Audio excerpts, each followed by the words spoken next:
is assessed.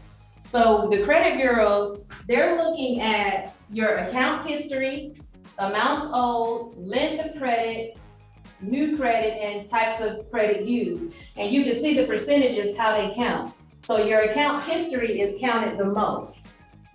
So when you're paying your bills on time and things like that, that's what counts most with your credit score. So with you, like say for instance, if you're saying, hey, I want to purchase a home this year, then they're going to look at everything that you've done this year, and that's how your credit score is going to be ranked. And if you have all on-time payments and for the last 12 months, then you're in good standing, because that's going to be the bulk of your score. And so they also look at the amounts owed. The amounts owed could be like how much you owe on your credit cards. So if you have credit cards, you don't want to max them out. Always keep your credit cards down to a minimum.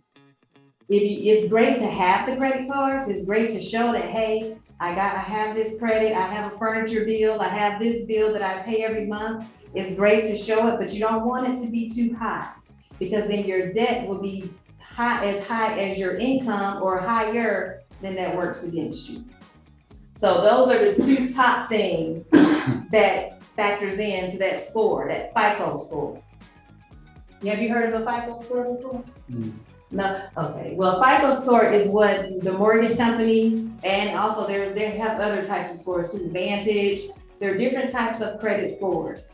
And the companies like these apartments and a mortgage company, a credit card company, a car dealership, they use that to determine if they're going to give you a car, an apartment, or a house. That's how they make those determinations. And so they look at those scores. And so these are the factors that make up the scores. That makes sense?